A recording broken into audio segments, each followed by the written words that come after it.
Well, hello, everyone. I'm here with Michelle Wodtke Franks. She is the Executive Director of the Golden Hills Resource Conservation and Development. Michelle, thank you so much for joining me. Thank you, Andee. It's a pleasure. Well, there's a lot of exciting things going on across the river.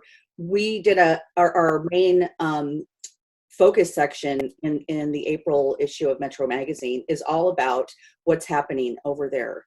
I know kind of a little bit of a detour with the COVID-19 and everything, but let's just dive in and talk about really the quality of life and what is so great about the region over there.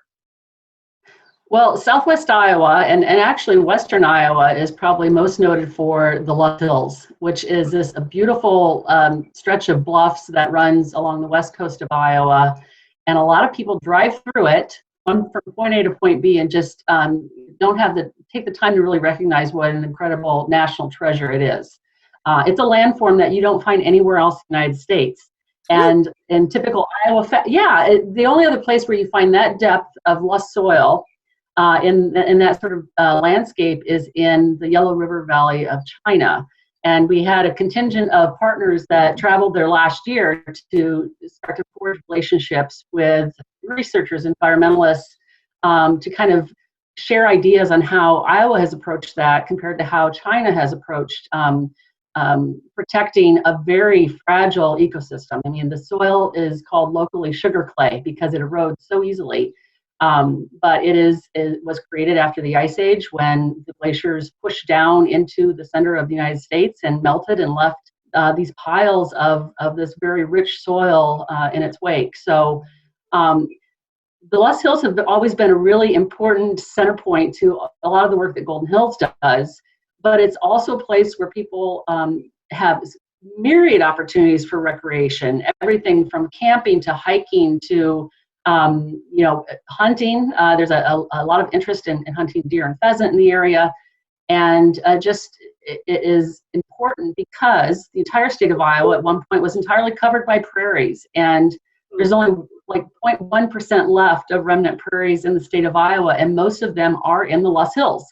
So we have this treasure between Iowa and the metro area. And a lot of the work that we do is really encouraging people to appreciate it and use it and perhaps live in it. I mean, people that have homes in the Loess Hills it's stunning. It's a stunning place to live.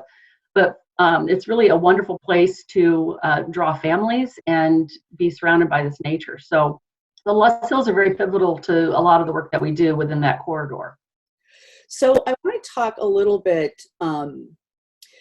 So what are examples of the alternative rural economic opportunities? The Golden Hills was started almost 40 years ago by the USDA in response to the farm crisis. And our whole mission is to really help local communities identify their problems and their opportunities and provide backbone support to them to explore alternative economic drivers. Of course, agriculture is big. Agriculture is our primary economy, but there's a lot of other things that small towns can do and leverage based on their existing assets. So for the last 6 years, we've helped coordinate the Southwest Iowa Art Tour, which is a way of elevating the incredible creative talent that we have in our small towns in the area and linking a self-guided tour among all these communities and then back to Council Bluffs to try to give folks from the metro area primarily an opportunity to explore and see what our quality of life is like in the small towns and pick up some amazing art and get to hear stories from some very talented people that live in Southwest Iowa.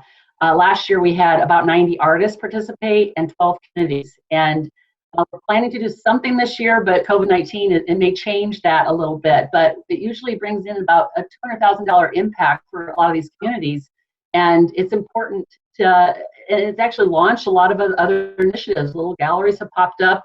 Restaurants have seen that there's a reason why people want to come to small towns. So that's fun. We're also working with the counties of Harrison, Potawatomi, and Mills through a project called Parks to People. And this is a collective impact project where we are working with multiple partners to expand, enhance, and develop the outdoor recreation infrastructure within those 3 counties that horseshoe around the metro area. And so that includes expanding cabins at our county parks, building a connected trail system for biking and hiking, And one of the projects that we, in partnership with all of this group, is last year we helped to create Brent's Trail, which is in Harrison County. And it's a true Appalachian trail style hike that covers 4 miles on the ridges of the Loess Hills. And when we opened last June, I think we had around 200 people show up to celebrate that. And it's actually been a really tremendous resource in the time of COVID-19, where people can walk in isolation, they can take in the nature. And so really our idea is to really be the cheerleaders and the driving force to get partnerships to happen across county lines, and to find ways that we can maximize outdoor recreation as a way of maybe enticing private businesses to come in and think about being outfitters, or finding ways to leverage that opportunity. Well, we've got like about 30 seconds left. How can people, is there a website that they can go to, or how can they find out more? We have a pretty active presence on Facebook and Instagram. Look for Golden Hills RC&D. Yeah, and our website, which is goldenhillsrcd.org. And we do a lot of blogging and a lot of information, and I would recommend people check us out there. We'd love to have them follow us.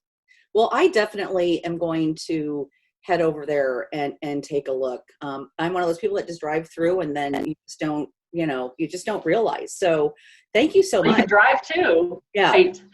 Yeah. Thank you, Michelle, for joining me today. Thank you so much. You're welcome. Bye.